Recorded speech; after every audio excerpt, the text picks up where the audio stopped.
우리 기도하고 시작하도록 하겠습니다. 기도하겠습니다.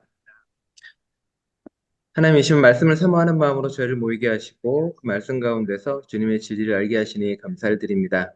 주님의 신기한 일을 보고 알고 싶고 연구하고 싶다는 시편 기자의 고백처럼 저희 또한 그렇게 주님의 말씀에 좀 더 귀를 기울이고 그 깊은 곳으로 저희의 귀와 마음과 영혼을 드리고 던지고자 합니다. 이 시간 함께 해주셔서 그 말씀의 모든 것 속에서 주님을 좀 더 알아가고 신앙이 깊어지고 주님을 사랑하는 마음이 더 커지고 이웃을 향한 마음이 더 넓어질 수 있도록 이 시간 함께하여 주옵소서. 주님께서 진리의 영으로 우리를 인도하실 걸 믿으며 예수 그리스도 이름으로 기도드립니다. 아멘. 지난주에는 소리가 컴퓨터에서 안 들려가지고 자, 오늘은 성육신에 대한 이야기를 좀. 자, 성육신은 뭘까요? 이렇게 참여하신 분들에게. 예, 성육신. 성육신은 뭐 그런 날 안 쓰나요? 성육신? 은한 것 같아요. 저도 이게 목사들이 신학적 단어만 쓰다 보니까 이거를 절대 안 그쵸? 그 믿어지고. 우리가 예수님에 대해서 기억을 하게 되고 고백을 할 때 아마 가장 먼저 예수 그리스도를 떠올리면은 하는 게 그런 고백이죠. 예수님께서 이 땅에 오셔서 우리를 위해 십자가에 못 박혀 돌아가셨습니다. 그죠? 그래서 우리의 죄 때문에 십자가에 못 박혀 돌아가셨습니다라는 교리를 대속론이라고 이야기해요. 물론 이제 대속의 개념은 사실 구약에서 뭐 우리의 죄를 대신해서 제물을 바치는 그런 개념은 이제 점점 옅어지고 있고요. 사실은 뭐 예수님이 이 땅에 죽기 위해 왔다 그래 버리면 와서 그냥 그 다음날 죽어도 사실은 아무 문제가 없는 건데 그런 건 아니고 예수님께서 우리를 위해 십자가에 못 박혀 돌아가셨다는 그 고백은 십자가에 못 박혀 죽은 그 하나의 사건을 통해서 우리의 죄가 사해졌다 그런 개념이 아니라 예수님이 이 땅에 오셔서 진리가 무엇인지 구원의 길이 무엇인지 우리에게 알려주셨던 것, 그 모든 삶, 그리고 그가 알려주시는 진리 때문에 그분이 알려주셨던 그 구원에 대한 길 때문에 결국은 십자가에 못 박혀 돌아가셨거든요. 그러니까 예수 그리스도께서 우리를 위해 십자가에 못 박혀 돌아가셨다는 그 고백, 그 대속의 고백은 그냥 이렇게 사건의 일회성 혹은 뭐 제물로 바쳐지는 그런 개념이 아니라 예수님의 삶 전체가 사실은 우리를 구원하기 위한 길이었다라고 고백하신 것이고 그거를 세상에 받아들이지 못했기 때문에 죽을 수밖에 없었다라는 고백입니다. 보통 이제 그래서 사람들은 이제 우리를 위해 죽으신 그리스도에 대한 고백을 참 많이 하고요. 근데 그 앞부분 예수 그리스도께서 이 땅에 사람으로 오신 거잖아요. 하나님이 사람이 되셨다라고 하는 거예요. 그리고 그거를 우리는 이제 성육신이라고 보통 이야기를 합니다. 이제 거룩한 몸에서 이렇게 육신으로 왔다라고 이야기해서 성육신 개념이라고 보통 이야기를 나누고 있습니다. 그래서 이제 성육신에 대한 개념을 이야기를 하게 되면 하나님께서 몸으로 이 땅에 오셨다는 개념이거든요. 안지사님은 나가고 싶으신데 못 나가시는 것 같은데. 그래서 그거에 대한 고민을 늘 많이 하게 되는 거죠. 예수 그리스도께서 몸으로 이 땅에 오셨다는 성유신의 고백은 우리에게 어떤 의미가 있을까라는 걸 되새기는 하거든요. 예수님이 몸으로 오셨다는 거는 신이 이 땅에 이제 몸으로 왔다는 것에 대한 고백이니까 어떤 기분인가요? 사실은 신이 이 땅에 몸으로 왔네라고 하게 되면 어떨까요? 생각을 해야 될까요? 보통은 그리스 로마 신화 같은 데 보면은 신이 이 땅에 몸으로 오는 가장 큰 이유 중에 하나는 그 유의잖아요. 놀러 오고 이제 뭐 유의를 즐기기 위해 이 땅에 오는 거잖아요. 그런 개념이 많은 거죠. 신이 몸을 입고 죽는다는 고백은 사실은 한 번도 없는 고백이에요. 그게 이 땅에서 지금 벌어지는 고백으로서 나오는 겁니다. 그래서 예수 그리스도가 이 땅에서 왔다는 건 어떤 의미일까를 다시 되새기는 거죠. 이 책 앞부분에 이런 말이 나와요. 우리가 하나님을 어디서 만날 수 있을까라는 질문을 이 책 첫 장에 던지고 있습니다. 우리는 하나님을 어디서 만날까요? 주로 어디서 만나십니까? 그죠? 뭐 고집사님은 저 고문희 집사님을 통해서 하나님을 만나요. 고문희 집사님은 고집사님을 통해서 서로가 서로를 통해서 하나님을 만나요라고 대답한 걸로 치고 일단 다른 그 다음 두 번째 그 다음 걸로 들어가 보죠. 음. 어디서 보통 우리는 하나님을 경험하고 만날까요? 무엇을 하면서?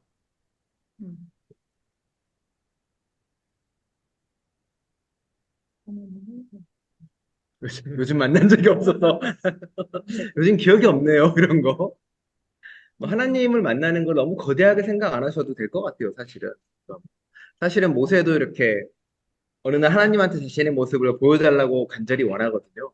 근데 이제 그 앞을 하나님 계속 지나가죠. 근데 결국 그가 만날 수 있었던 것은 하나님의 뒷모습이라고 이야기하는 거고, 뭐 엘리야도 하나님을 간절히 찾을 때 이제 결국 만난 것은 모든 시끄러운 소리가 다 지나가고 정말 그 바람, 부드러운 바람결 속에서 하나님 만났다고 고백을 하고, 누군가는 뭐 이렇게 골방에 들어가서 가만히 있어야 골방에 들어가서 아주 작고 미세한 소리로 말하는 하나님의 목소리를 듣는다라고도 성서는 이야기를 하거든요. 그래서 보통 많은 사람들은 이제 뭐 기도 중에 혹은 뭐 성서를 읽다가 뭐 자연을 바라보면서 묵상하거나 이런 것들 속에서 하나님을 경험한다라고 보통은 오늘날 그리스도인들은 많이 이야기를 합니다. 근데 이제 성서가 우리에게 전해주는 가장 큰 고백은 그겁니다. 여기 이제 208페이지에 보면은 요한복음의 말씀을 이제 그대로 저장해 놨거든요. 일찍이 하나님을 본 사람이 없으나 아버지의 품속에 계시는 독생자이신 하나님이 그분을 나타내 보이셨도다라고 이야기합니다. 그 밑에 또 요한 1서에 보면 이런 말 나오죠. 태초부터 있는 생명의 말씀에 관하여는 우리가 들은 바요, 눈으로 본 바요, 자세히 보고 우리 손으로 만진 바라. 이 생명이 나타내신 바 된지라. 이는 아버지와 함께 계시다가 우리에게 나타내신 바 된 이시니라. 그러니까 그 성경이 증언하는 건 뭐냐면 우리가 하나님을 가장 잘 만날 수 있는 거는 바로 예수님이다라는 거예요. 그러니까 예수님을 봐야 우리가 하나님을 경험하고 만날 수 있다는 거거든요. 왜냐하면 예수님이 가장 하나님의 모습을 잘 드러내고 본 존재라니까. 그러니까 사실 그렇게 생각을 해보면 우리가 이제 뭐 기도하는 것도 좋고 찬양하는 것도 좋고 다 좋은데 그 중에서도 하나님을 가장 잘 경험할 수 있는 건 결국 예수의 삶을 계속 보고 경험하면서 그 예수를 통해서 하나님을 경험하는 것이 가장 성경이 말하는 하나님을 만나는 방법이다라고 이야기하고 있습니다. 그래서 돌고 돌아서 다시 나와 하나님을 예수님의 삶 보다 보면은 이렇게 초월적 존재인 하나님을 만나고 경험할 때가 있나요, 여러분? 예수님을 만났던 사건이나 혹은 뭐 성경 읽으면서나 읽었던 것 중에 아, 이 부분 보니까 이분이 진짜 하나님의 모습을 드러낸 분이구나라고 혹시 느꼈던. 이래서 오프라인으로 안 오려고 했어 이런 거 아니에요? 이래서 그냥 그 온라인으로 올 걸 이런 거 계속 질문 던지고 네 명에서 두 명이 되면 이런 일이 벌어지죠. 네. 네. 어떤 때 하나님의 아들이다라고 느끼나요? 이번 주가 주연절 마지막 주일이고 변화사한 주일이에요. 변화주일. 그러니까 아시다시피 제자를 데리고 가서 산 위에 올라가서 하얗게 변해서 엘리야랑 모세랑 보고 이제 제자들이 산 위에다가 천막 세 개만 짓자 우리끼리 잘 살아보세라고 했었던 주일이기도 합니다. 그래서 그런 어떤 변화의 모습을 보면서 이제 사람들이 아 예수님이 신이구나라고 제자들은 좀 느끼기도 했었겠죠. 시간을 주었습니다. 지금 이제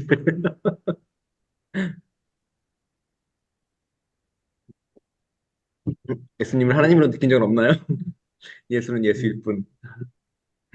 저는 가끔은 그런 생각을 이렇게 좀 사람을 이렇게 뭐 용서하고 이렇게 사랑하려는 그 마음 아, 그런 개념에서 하나님의 어떤 마음이 좀 들리지 음. 않을까 음,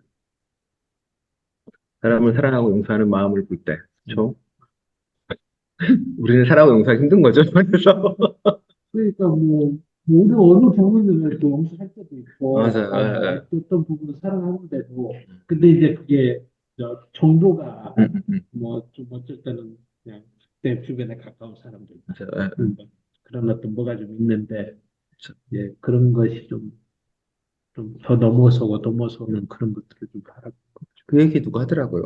부부 생활이 사실은 수도 생활이다라고도 이야기를 해요. 그러니까 부부 생활 할 때 가장 많이 용서를 하고 용서를 받고 사랑하고 사랑받고를 가장 많이 훈련하는 공간이다라고 이야기하더라고요.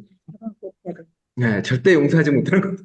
근데 그 절대 용서하지 못하거나 바꾸지 못하는 것도 되게 단순한 거더라고요. 그러니까 뭐 양말 벗어서 세탁기에 놔둬라를 절대 못 지키는 사람이 있고 물을 마신 컵을 아무 데나 두지 마라도 정말 지키기 힘든 것들인 거고, 근데 그 작은 것들 하나하나를 참 바꾸기 힘든 거고, 그거 하나를 용서하고 받아들이는데 결혼 생활 전체를 쓰기도 하죠. 근데도 안 되는 경우도 많은 것 같아요.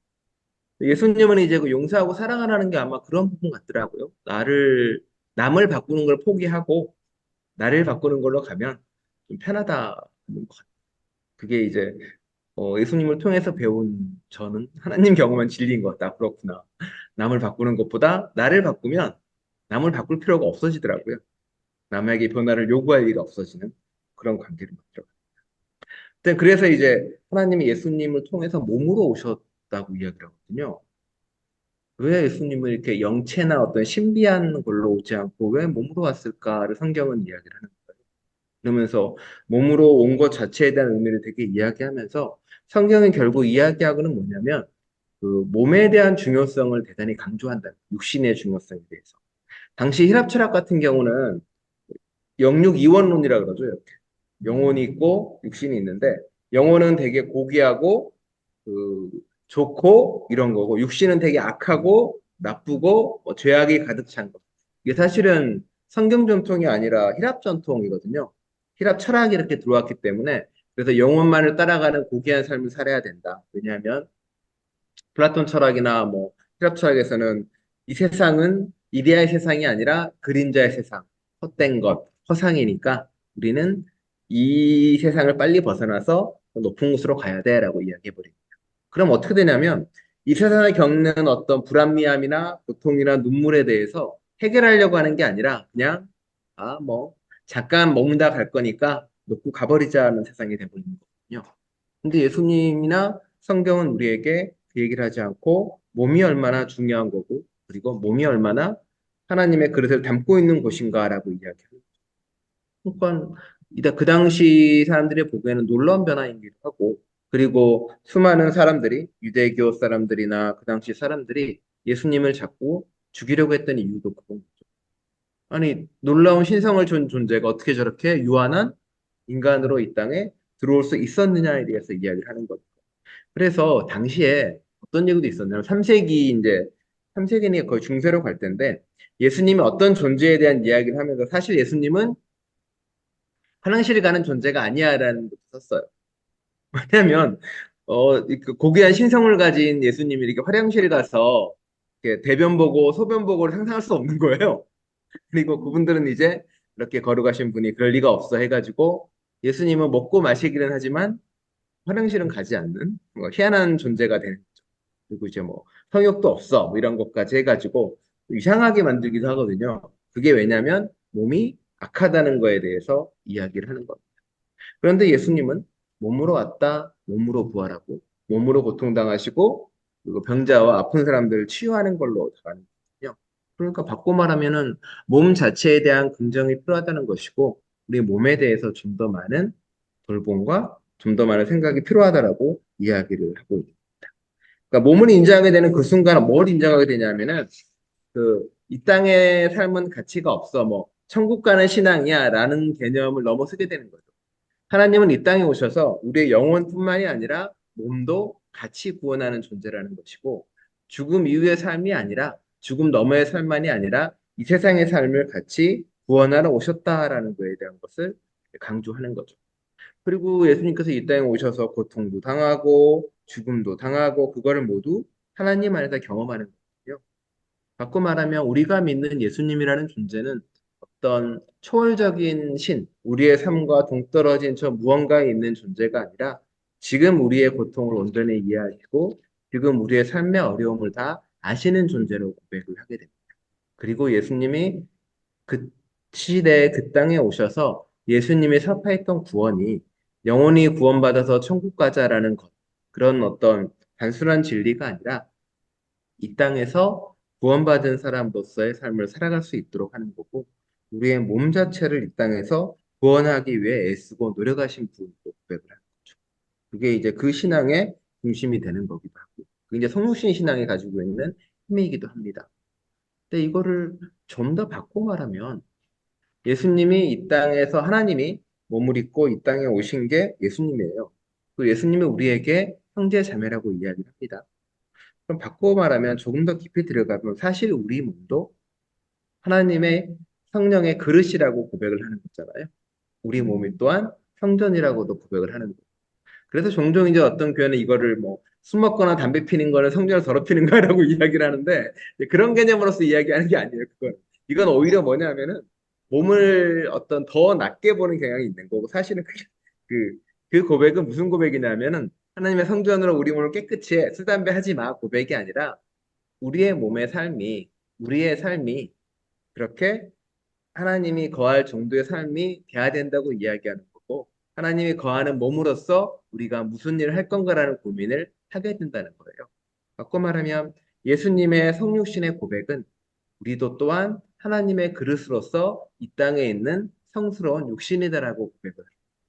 그러면 예수님이 이 땅에 오셔서 그때 뭐 장애인이나 이 많은 사람들을 고치면서 한 말이 그 의미가 있는 거죠. 너의 몸은 하나님이 거하시는 성전이고 너의 몸 자체가 거룩해라고 이야기합니다. 그러면 그 순간 어떤 일이 벌어지냐면 뭐 장애가 있는 사람 있죠? 그 독서 모임이 그걸 하겠군요. 장애가 있는 사람들이 있는데 그 사람에게 하나님이 그 눈을 못 보는 사람에게 예수님이 이야기하죠. 당신이 눈을 못 보는 것은 죄 때문이 아니라 하나님의 영광을 드러내기 위해서입니다라고. 그러면 영광을 드러내는 걸 종류가 그 사람이 눈을 떠서 하나님의 능력을 뭐 보여주는 샘플링이 아니라 눈이 안 보이는 그 상태의 그 몸조차도 사실은 하나님이 거하는 온전하고 아름다운 성전이다라고 이야기하는 거고요.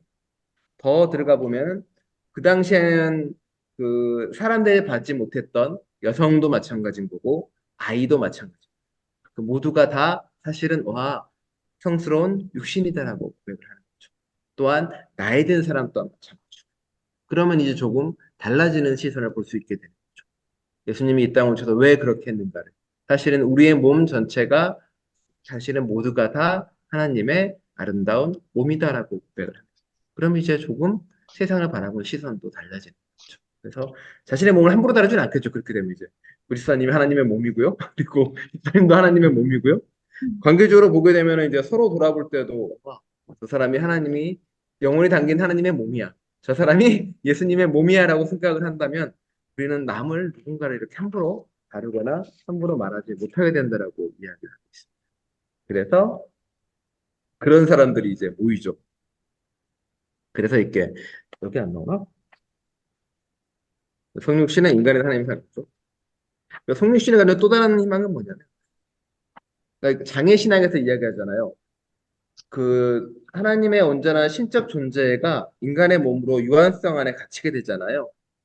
그걸로 보게 될 때 오늘날에도 많은 장애인들이나 어린아이들이나 어떤 유한성으로 갇히게 되는 모습들을 보게 되면 그 자체가 그 하나님의 모습을 가지고 온 사람들의 모습이라고도 이야기를 하는 거고 그리고 하나님 또한 그런 존재로 유한을 가진 존재로 왔다라고 고백하기 때문에 그들을 더 신학적으로 만나고 그 신앙적으로 체험하게 되는 고백이기도 합니다.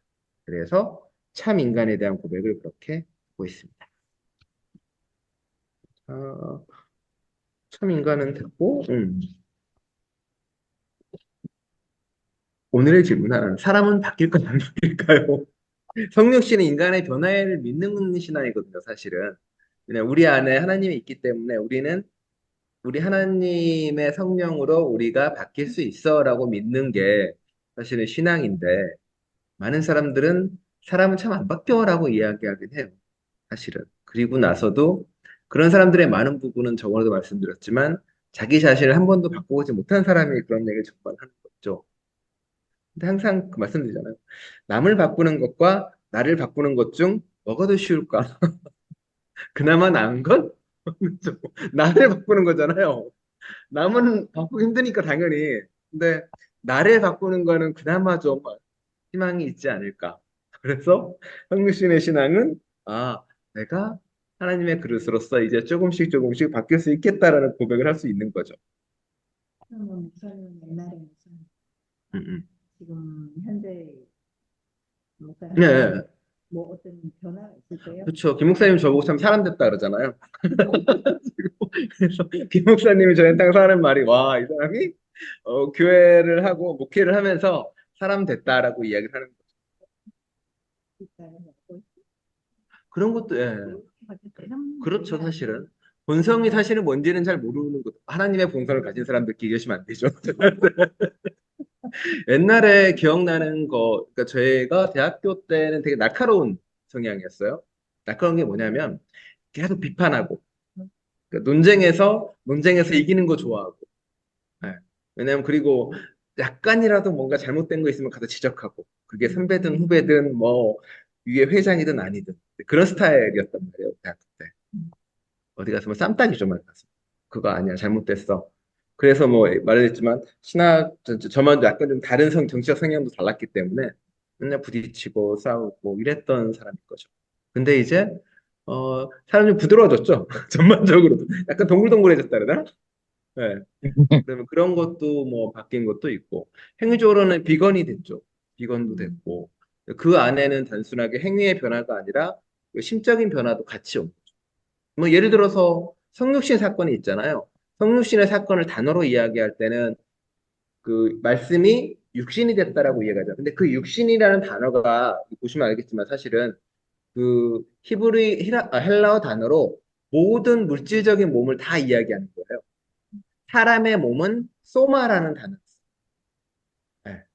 근데 일반적인 몸은 이제 그거거든요. 그러면은 그걸 이제 제가 고백을 할 때나 와 하나님의 말씀이 사실은 인간의 몸으로만 화한 게 아니라 어떤 동물의 몸이나 식물의 몸이나 이 모든 걸로도 화했다라고 성육신 신앙을 고백을 하는 거죠. 그러면 이제 저는 고기를 못 먹는 거죠. 이제. 와, 하나님을 뜯어먹는 말이야? 이런 느낌이랄까? 이제 그런 걸로 인해서 조금씩 이제 바뀌는 경우도 있는 거고. 특히 이제 아이들 간의 관계에서도 그러지 않았을까. 처음에 이제 아이들 기르고 그럴 때는 얘도 공부를 좀 잘했으면 좋겠다 이런 마음이 있었겠죠. 처음에는 이제 뭐 건강에만 잘하다라고 했다가 성적을 성적을 보니 이건 너무한데라는 마음이 들잖아요. 야 이렇게 먹여주고 재워주면 평균이라도 해야지 이런 마음이 있는데 평균이 안 되죠. 그러면 이제 애를 바꾸는 대신 저를 바꾸는 거죠. 건강하게만 잘하다오. 근데 이렇게 근데 그게 바뀌더라는 거죠. 희한하게. 그게 이제 물론 저의 어떤 제가 잘나서 결단을 통해 바꾼 것도 있겠지만 살아가면서 다른 사람을 보니까 되게 놀라운 게 많이 있는 거잖아요. 그런 거 볼 때마다 와라고 하면서 그 사람을 닮아가는 거죠. 고집스님도 본내가 되게 동글동글한 느낌인 거야. 제 입장에서는 그런 것도 원하지 않는 것도 있고 그런 것도 있고 뭐 우리 교회 다니시는 분들은 다 배우죠 이제 도남교회나 놀수가는 연합교회나 이렇게 보면 특히 이제 놀수가는 연합교회는 시니어분들 많으시잖아요. 근데 그분들하고 이렇게 이야기를 해보면 삶의 질곡이 저하고는 비교할 수가 없죠. 그러니까 전쟁 겪으시고 이민 와서 이민 1세대 삶을 겪으시고 그러니까 그 질곡을 이렇게 건너오셨는데 그러면 그때 그 경험으로 형성됐던 신앙이나 그거의 바탕으로 만들어진 이제 인격이나 이런 것들을 보게 되면 그냥 놀라울 때가 많죠. 그걸 겪었는데도 삶의 주름이 그렇게 많음에도 불구하고 신앙을 지키고 그렇게 해왔던 건 되게 놀라울 때 그런 거 볼 때마다 이제 아 라는 생각도 많이 하죠 사실은. 그리스도인은 누군가를 보고 이렇게 바뀌고 변화된 경험은 고문지 집사님을 보고 많이 뵀겠지만 그 예를 말고 다른 걸로 저도 뭐 교회 음, 저는 늦게 교회 네, 그것도 있거든요. 여기에서. 네, 근데 생각나는 그 당시에 장로님 한 분이 음, 어떤 분이냐면 해밀턴에서 세탁소를 하시는데 교회는 손도 있고 토요일 날 밤에 일 끝나고 오셔가지고 교회 청소를 다 하세요. 아, 그때 이제 저 이제 토요일 날 그때 새벽 기도에 가가지고 이제 뭐 그런 걸 나중에 이제 알게 됐죠. 그러면서 그분도 뭐 성격은 좀 뭐 좀 강경한 면이 있긴 하시는데 이제 내가 받아들일까 안 받아들일까 이제 그렇죠. 좀 그러니까. 하면서 그런 걸 보면서 이렇게 뭐 밤에 막 늦게 이렇게 일 끝나고 와셔가지고 이렇게 하시고 뭐 헌신하시는 거 내지는 뭐 공동체 이렇게 네. 어쨌든 많은 사람들이 함께 쓰는 공간을 이렇게 하시는 그런 장면을 보시면서 참 제가 저도 그런 거. 그 이렇게 설교하러 오면 일주일 동안 일하시고 주일날 시간 내서 오는 거잖아요, 사실은. 딱 좋은데 갈 때도 많은데, 자도 되고. 근데 시간 내서 교회를 오기. 일단 목사한테는 대단한데, 저는 이제 뭐, 목사라 그랬다 치더라도. 대단한 거예요. 그래서, 와, 일단 교회 오는 것도 대단하고. 또 그냥 오나 그냥 안 오셔. 뭐 헌금을 준비하기도 하고, 교회 와서도 뭐 식사도 준비해 주시고, 밥도 하고, 이러고 보면은 월급 주는 것도 아닌데.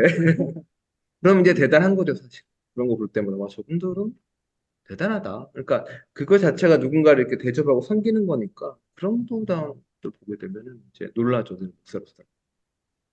고문 집사님은 뭐 하면서 근데 뭐 저는 본 제가 가지고 있는 본성 자체가 변화한 것 같아요. 그냥 뭐 특별히 막 악했던 것 같지도 않고 본성이 선하시다. 아주 했던 것 같고 그냥 평범한 음, 본성인데 이제 뭐 표현하는 방식이 조금 바뀌었고 라이프에서 거기에 이제 뭐 영향을 끼친 분들이 많이 음. 당연히 있죠. 이 사람한테 이걸 음. 배우고 저 사람한테 저걸 배우고 이렇게 살아왔겠죠. 저는 모르게. 그랬겠죠? 네.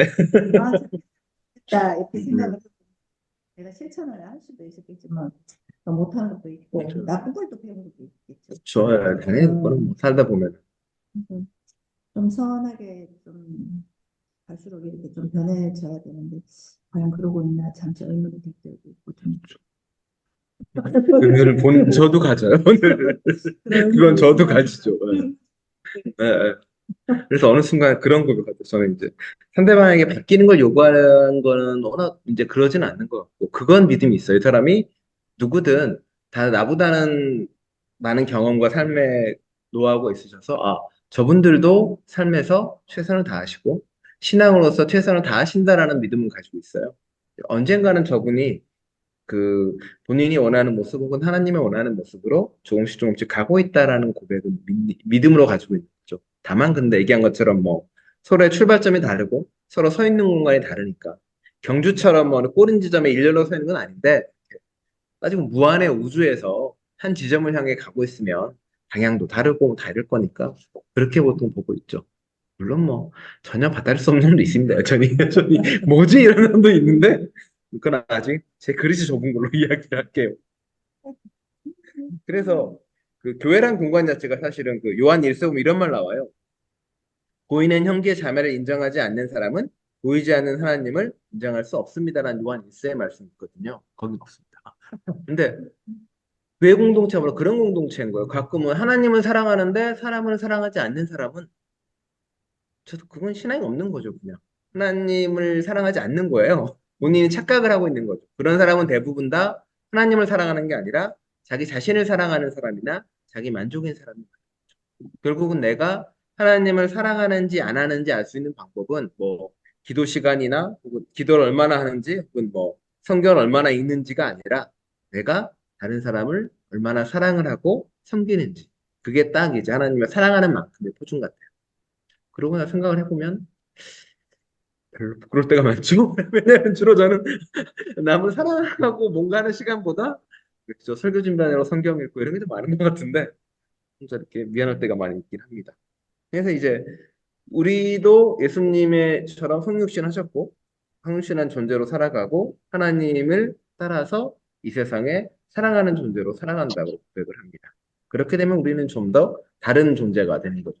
그렇게 고백을 하게 되면 예수님은 이제 정말로 그래서 참 인간, 참 하나님이라고 온전한 신성과 온전한 인성을 가졌다는 고백이 거기서 만나는 거거든요.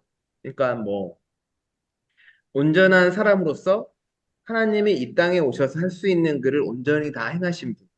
그러니까 어떤 존재론적으로 이렇게 뭐 과학적으로 그런 얘기하는 게 고백이 아니라 와, 이 땅에 몸으로 오셨는데 그 어떤 한계를 넘어서서 하나님을 따라가는 존재였고 하나님과 하나 된 존재였다라고 고백하기 때문에 이제 신성과 인성을 동시에 가졌다라고 고백을 합니다. 근데 뭐 교리적으로 이렇게 뭐 어떻게 그럴 수 있어 뭐 부딪히는 것도 있는데라고 이야기하는 건 수학적인 사고고요. 우리는 신앙적 사고를 하고 있기 때문에 신앙적 사고는 정말 말도 안 되는 거죠. 저 사람이 변화될 거라고 믿어. 저 사람은 좋은 사람이 하나님이 있으니까라고 믿는 것 자체가 대단히 비이성적이죠. 근데.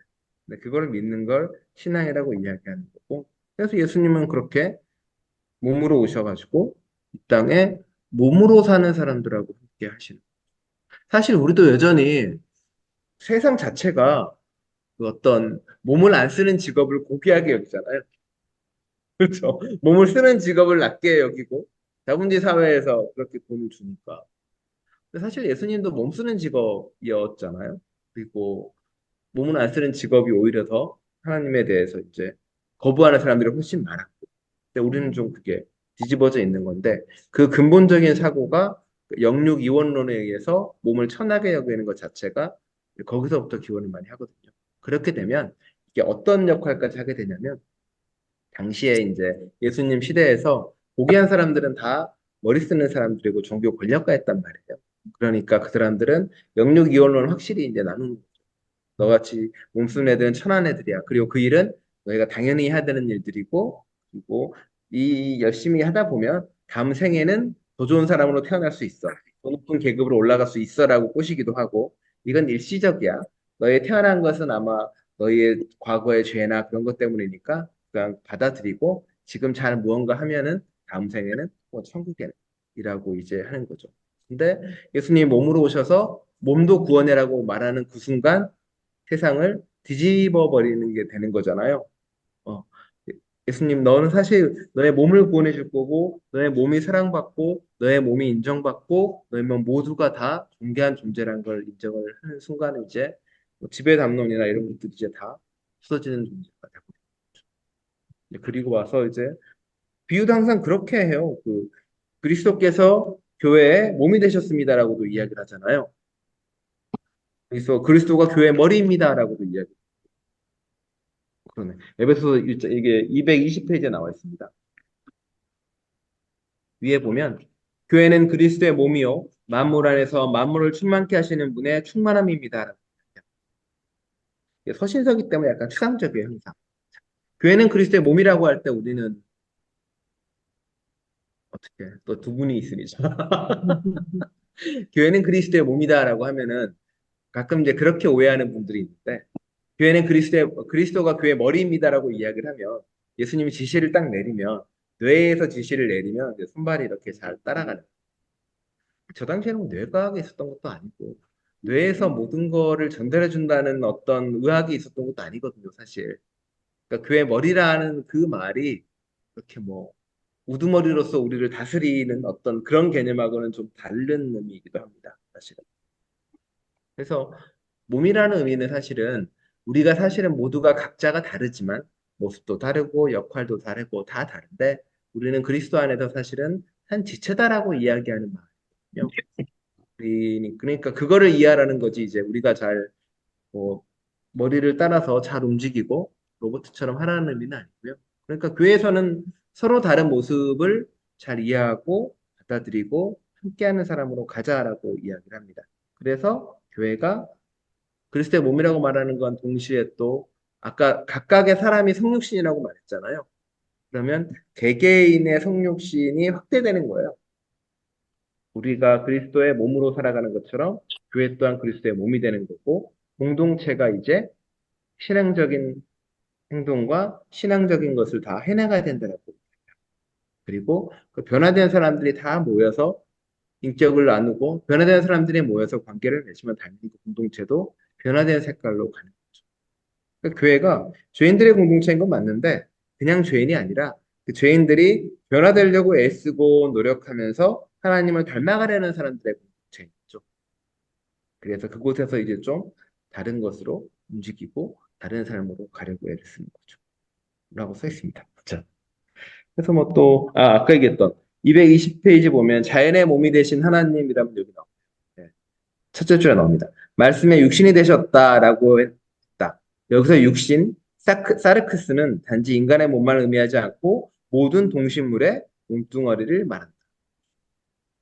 그러니까 하나님이 그 우리 인간만 특별히 사랑하셔서 특별한 존재로 이렇게 하셨죠. 근데 특별한 존재로 만들긴 했는데 이 특별함이라는 게 우월적 존재로서가 아니라 누군가를 섬기고 돌보는 역할로 우리를 불렀잖아요. 자연을 다스리고 통치하라는 언어를 쓰고 있지만 사실 그 말에는 자연을 생육하고 번성하게 만드는 섬기고 돌보는 존재로 국가를 보내신 거거든요. 그러니까 우리가 다른 존재를 이렇게 계속 먹이고 살리는 존재로 나아갔다는 거고, 그 얘기는 뭐냐면 창조 세계에 있는 하나님의 몸을, 예수님의 몸을 우리가 더 살리고 올리는 역할에 대한 고백이기도 합니다. 이 말씀은 또 어떻게든 해석이 되냐면, 음, 예수님께서 자신의 몸을 바치셔서 우리를 살리셨잖아요. 그게 그대로 말씀은 성만찬이거든요. 성만찬하면서 우리는 이것은 그리스도의 몸입니다. 그리스도의 피입니다. 라고 먹어요. 그렇죠? 근데 그게 뭐 문자적 의미는 아니지만 어, 우리의 삶을 연명해내고 이끌어가는 게 사실은 하나님으로부터 왔다는 고백이란 말이에요. 근데 그리고 우리는 그 그리스도의 삶과 죽음을 통해 우리는 구원을 얻고 생명을 살아간단 말이에요. 자, 그거가 있고 우리가 사실 지금 목숨을 연명하고 살아가기 위해서 우리는 지금 계속 뭘 먹어야 되잖아요. 근데 사실 우리가 먹는 거는 대부분 다 누군가의 주검이거나 누군가 시체죠. 이게 뭔가 단어가 사실 그러긴 한데, 그쵸? 왜냐하면 우리가 산 돼지를 먹지 않잖아요.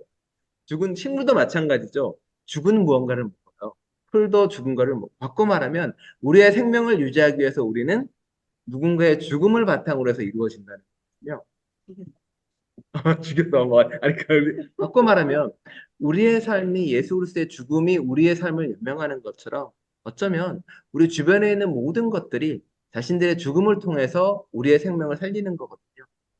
사실 바꿔 말하면은 그 죽음과 삶의 시간이라고 이야기한다면 우리 자손을 기르고 아이를 기르는 것도 어쩌면 우리의 시간을 소모하잖아요. 그럼 바꿔 말하면 우리의 생명을 들여서 아이를 기르고 그 생명이 닿으면 우리 이제 세상을 떠나겠죠. 그러니까 어떤 생명을 돌본다는 것은 결국 나의 죽음을 통해서 혹은 다른 애의 죽음을 통해서 기르는 작업을 한다는 거예요. 그러면은 세상에 이렇게 돌아가고 이렇게 다 돌아가서 결국 원래 알았어. 네, 그렇죠. 그러니까 바꿔 말하면 날 위해 죽는 누군가 그리고 날 위해 희생하는 모든 거는 사실 예수님이기도 하고 하나님이기도 하다는 고백이에요. 그러면 이 창조 세계를 바라보는 눈빛도 그렇게 좀 달라질 수 있는 시각이 된다라고 이야기합니다. 그게 이제 그 그리스도에 대한 고백이 넓어지는 고백이기도 하는 거고요. 그래서 예수님이 이제 그렇게 했고 요한복음 했고 주님의 말씀에 대한 이야기, 선포에 대한 이야기 그리고 그런 의미에서 예수 그 복음의 말씀이라는 거는 예수님의 어떤 삶을 철저히 기반으로 하고 있는 거예요. 몸이라는 거는 결국 예수님의 복음이 저 이상에 있는 어떤 하나님 정말 천당이나 천국을 위한 말씀이 아니라 이 땅에 우리의 몸과 동시에 우리의 영혼이 온전히 구원받을 수 있게 말씀을 선포하고 이야기를 한다는 거죠. 그럼 우리가 성서를 보고 이해하고 받아들일 때도 이게 어떤 보편적인 저 하늘에 있는 어떤 진리로서가 아니라 내 일상의 몸의 구원에 영향을 미치는 말씀이어야 되고 내 일상의 삶 한가운데서 힘을 발휘하는 능력이어야 된다는 거죠. 그래서 그게 이제 끊임없이 와서 우리를 자극하고 우리의 몸과 마음 자체를 바꾸는 삶이 되는 거죠. 사실 타고난 본성이 저는 옛날에는 타고난 본성을 잘 안 믿었거든요. 왜냐하면 그런 게 어디 있어 했는데 애를 낳고 보니 믿었더라고요. 애를 둘이 똑같이 키웠는데 뭐 얼마나 달랐겠어요. 성격이 달라. 네.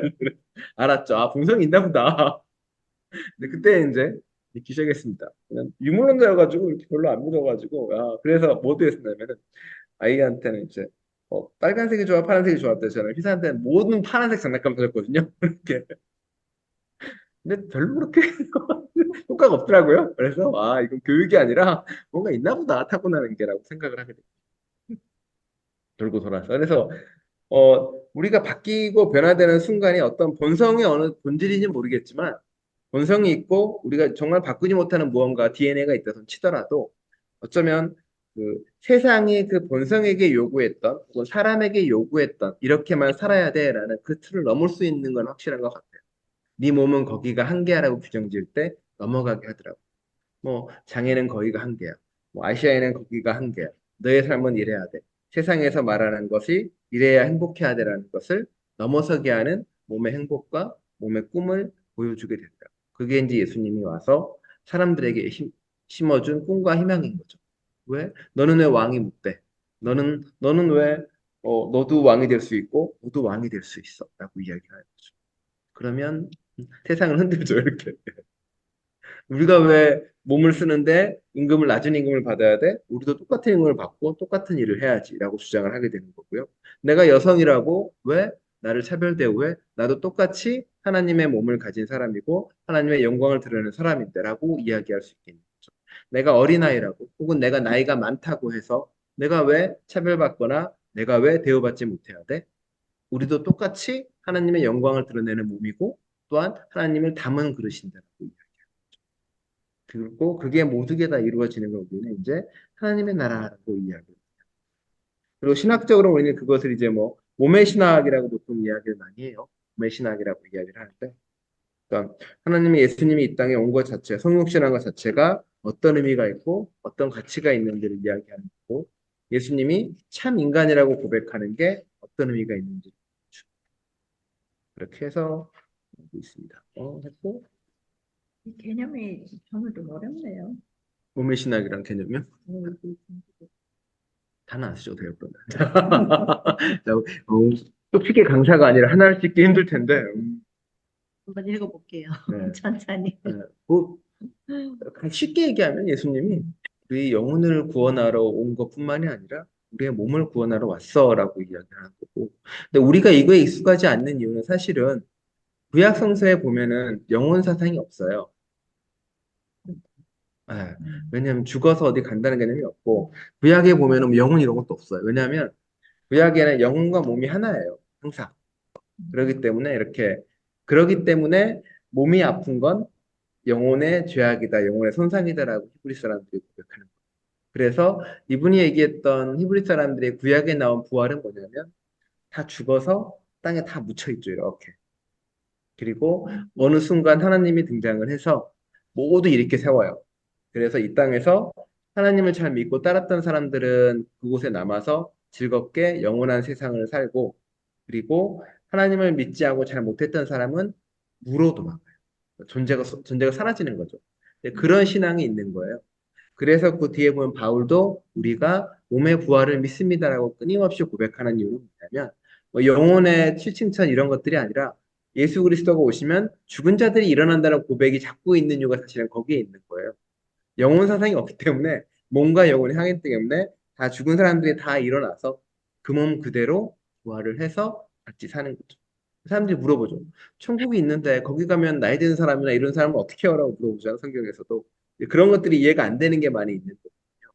왜냐 몸의 부활은 심플해요. 죽었던 그 모습 그대로 일어나는 거거든요. 그 관계 그대로 그 똑같은 사회적 관계가 유지가 되니까. 근데 천국에 가면 뭐 형제도 없고 자매도 없고 이런 말 해버리니까 이 사람들 이해를 못해요. 이제 그런 거고 신학에서 몸의 신학은 이제 그런 것보다는 예수가 성육신에 왔다는 사건은 이 땅에 지금 살아있는 사람들의 몸, 우리의 삶, 현실 이게 얼마나 중요한 것인가를 이제 이야기를 하고 보여주는 것이었거든요.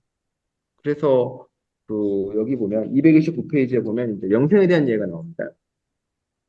229페이지인데 요한복음에 나오는 말씀인데 영생은 오직 한 분이신 참 하나님을 알고 또 아버지께서 보내주신 예수 그리스도를 아는 것입니다라고 해요.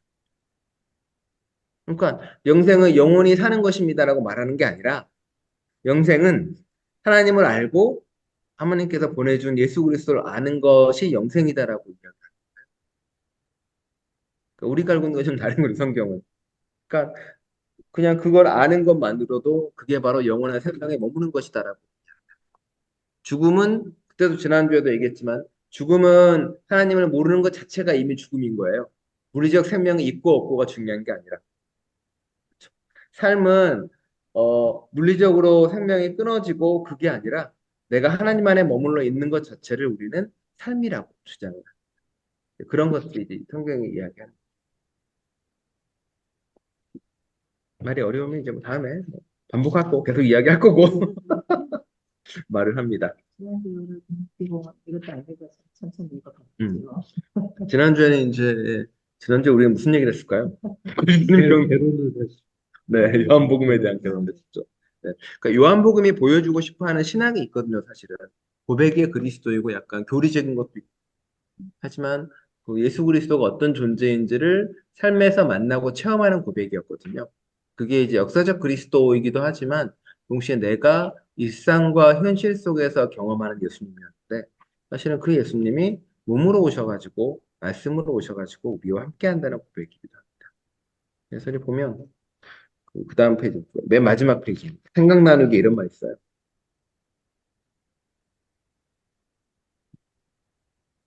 우리에게 영이 소중하듯이 몸이 가지는 소중함 무엇인지 생각해 봅시다.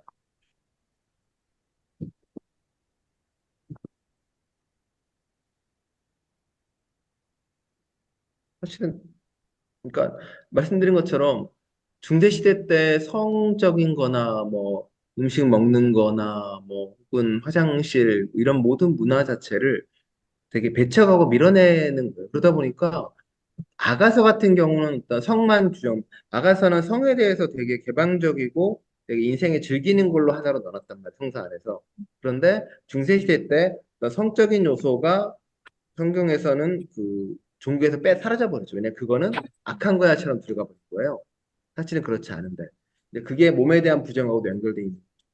그러니까 식욕이나 맛있는 걸 먹고 나는 것도 지금은 너무 투머치지만 사실은 맛있는 걸 먹고 즐기는 것 자체도 사실은 예수님께서는 그런 걸 되게 어울리는 관계 안에 하셨거든요.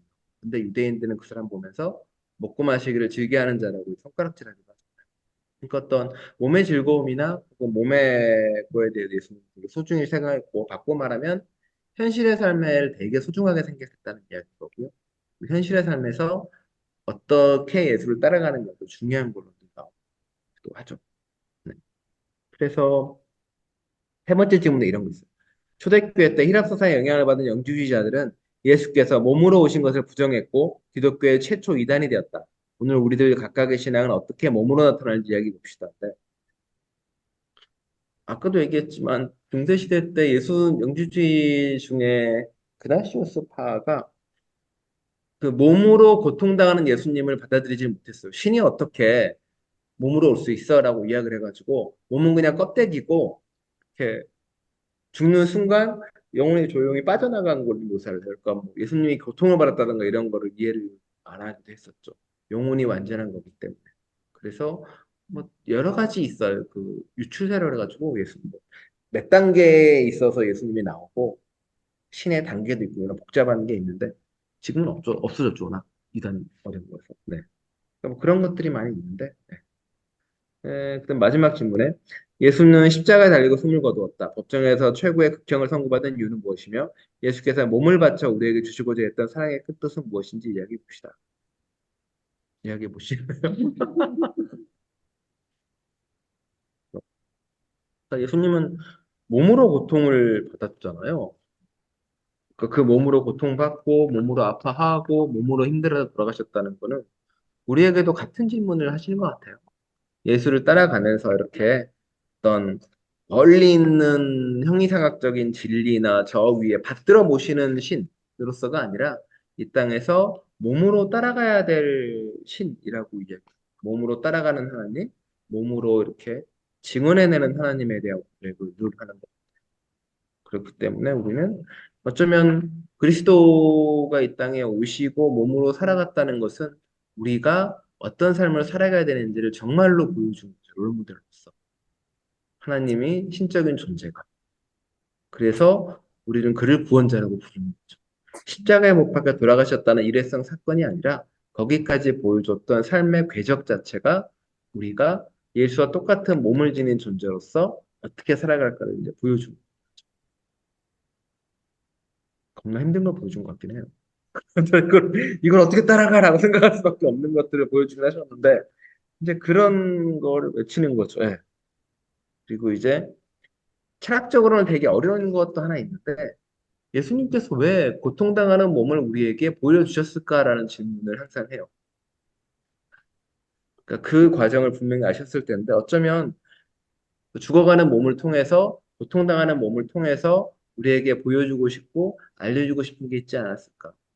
크게 고통받는 사회 그리고 따라가는 하나님을 따라가는 사람들이 죽는 사회에서 우리에게 질문을 던지는 거죠. 너희는 어떻게 할 거고 아니면 혹시 너희도 제자들처럼 너희도 다 도망갈 거냐고 우리에게 묻는 겁니다. 그리고 지금 이 땅에 예수님의 하나님의 그릇을 담고 있는 수많은 사람들이 죽잖아요. 하나님의 그릇을 담고 있는 수많은 생명들도 죽어가고 있고 십자가 못 박혀 돌아가시는 거는 예수님만이 아니라 오늘 현실 속에는 따져보면 뭐 자연 세계나 창조 세계도 그러하고 지금도 전쟁으로 죽는 사람도 있고 그 몸을 보면서 너희는 어떻게 할래라고 묻는 것처럼 보이기도 합니다. 그래서 거기에 대한 답을 우리는 몸으로. 지난주에 놀수역교회에서 그 설교했었거든요. 그 나병 환자 고치는 이야기. 예수님께서 마가복음에 나와요. 그래서 나병 환자를 예수님이 고친 다음에 이 환자에게 뭐라고 이야기하냐면 가서 제사장들에게 너의 몸을 보여라. 그러니까 너의 몸 깨끗해진 그 몸을 보이고 네가 이제 그 사람들에게 죄사함의 증거가 몸이 증거인 거죠. 몸이 증언이 돼야 되고 앞으로의 네 삶이 증언이 돼야 된다. 죄가 다 없어진 사람도 사. 근데 그 증거는 잘했네가 아니라 그 몸 자체는 이미 그 당시에 유대교가 가지고 있던 모든 교리나 자신의 법이나를 정면으로 반박하는 몸인 거예요. 왜냐하면 사실 몸이 나아서 오는 경우는 없잖아요. 나병 환자가. 네. 그렇기 때문에 그건 죄 지은 사람의 몸이었고 버림받아야 될 몸인 거고 자신의 율법상으로는 영혼이 치유받지 못하는 낮은 자의 몸인데 그리고 그 죄를 사할 수 있는 방법은 하나님밖에 없고 그거를 할 수 있는 사람들은 제사장들의 제사였는데 뜬금없이 예수님이 나타나서 치유하고 들려보낸단 말이에요. 몸으로 증언하는. 근데 문제는 예수님이 그 사람한테 한 얘기가 있는데 다른 데서 말하지 말라고. 말하지 말고 가서 몸으로 보이라는데 그 사람은 안 지켰죠. 기억날지 모르겠지만 안 갑니다. 제사장에 들어가서 자신의 몸으로 증언하는 거를 안 하고 사람들한테 이렇게 막 말로만 떠들고 자신의 삶을 살게 돼요. 그렇죠. 보통은 그래요. 예. 왜냐하면 자신의 몸으로 증언하게 되면 사실은 유대교 제사장들이나 이런 사람들이 그 사람을 잡아다가 죽일 수도 있어요. 아무도 모르게.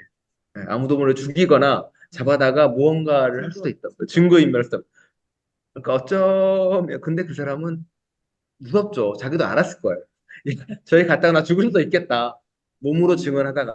그러니까 그냥 말로 사람들한테 나 나았으라고 이야기하고 자신의 일상으로 돌아가 버려요. 사실 많은 그리스도인들이 사실 그렇거든요. 예수님 앞에 와서 변화되기도 하고 달라지기도 했는데 몸으로서 그 삶을 증언하는 삶을 살기보다는 그냥 그냥 나 예수 만나서 기쁘고 즐거운 것만 한 다음에 자신의 일상을 그냥 즐겁게 살아가 버려. 그런 거죠. 그러니까 몸의 신앙이라는 것은 사실 이제 좀 더 깊이 들어가 보면 예수님이 이 땅에 몸으로 오신 것처럼 우리도 이 땅에 하나님의 몸으로 온 존재니까 하나님의 삶을 이 땅에 살아야겠다라는 게 정말 중요해라고 말하는 신앙이 되는 거죠. 그렇습니다. 뭐 언제나 성경 공부는 반복이에요. 다음에 또 같은 이야기를 또 할 수 있고 반복돼도 같이 할 수 있으니까. 처음에 성 개념이 어디에 처음 등장하는 거예요?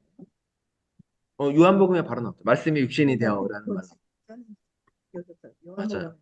요한복음 네, 왜냐하면 그 전에 예수님은 뭐 탄생 이야기를 통해서 그리스도의 성령으로 잉태했다는 말이 나오는 거고 성육신이라는 정확한 단어는 중세 때 이제 교리가 되면서 교리가 되면서 그다음에 참 인간이고 이제 참 사는 그리스도이다라고 그때 고백이 되는 거죠.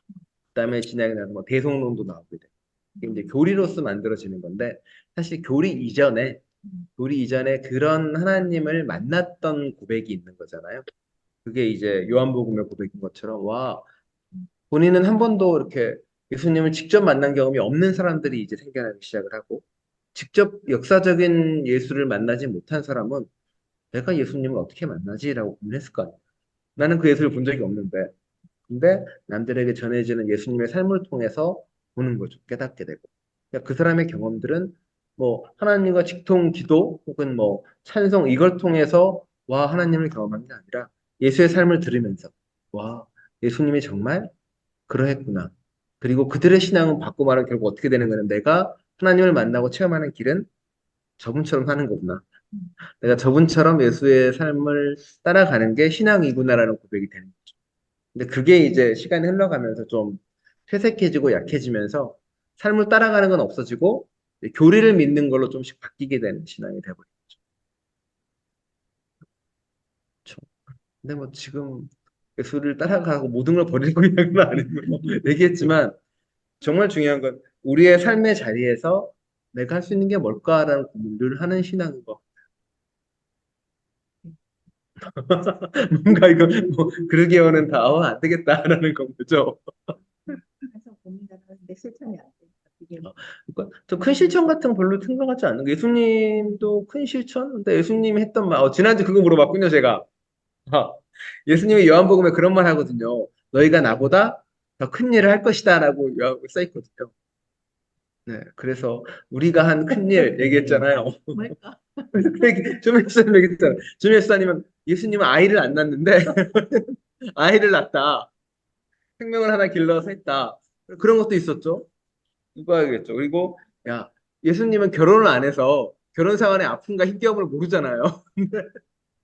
근데 우리는 결혼을 해서 그 어려운 힘겨움을 신앙으로 견뎌냈다. 뭐 이랬던 거 아니지? 더 큰 행복을 이루었다. 뭐 이런 것도 있는 거죠. 정말 예수님이 그런 말을 한 거니까 예수님이 고친 환자 수보다 의사가 고친 환자 수가 많을 거고 그리고 우리가 이렇게 도네이션하고 헌금해서 도운 사람이 아마 예수님보다 많을걸요.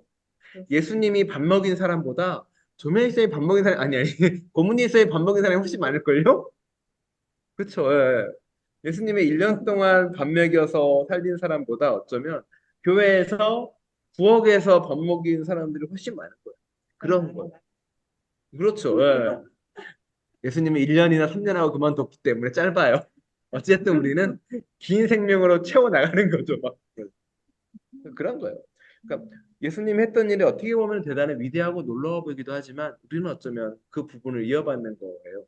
예수님이 머리고 교회 지체라는 그 몸은 사실은 누군가는 예수님이 했던 일부분을 더 크게 우리는 하는 거예요, 사실은. 예수님 했던 일 중에 예수님은 머리인 거 따져보면 말만 했다는 거잖아요. 예수님이 교회 머리야 그럼 말만 했다는 거니까. 어쩌면 우리는 이제 예수님이 말만 했던 것들을 손으로 발로 이렇게 하는 거죠. 그런 거 같아요. 그래서 이제 몸이라는 비유를 많이 쓰셨던 것 같고 그러니까 몸으로 살아가는 신앙이 그래서 되게 좋죠. 좋은데 힘들기도 하고 사실은 예수님 믿어 죽어서 천국 가는 신앙으로만 심플하게 통일되면 참 편할 텐데 그게 잘 안 되네요. 네, 이게 그 신앙은 참 편해요. 와, 예수 믿고 죽어도 천국 가야지는 얼마나 심플하고 간단하고 명료해요.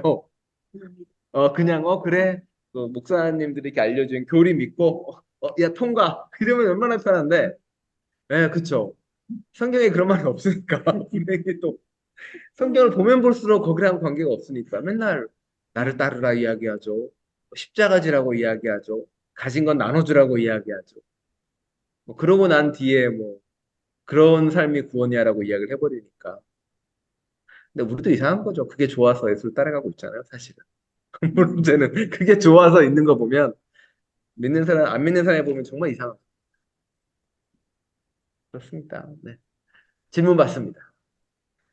온라인에서도 질문하시고 질문하시고.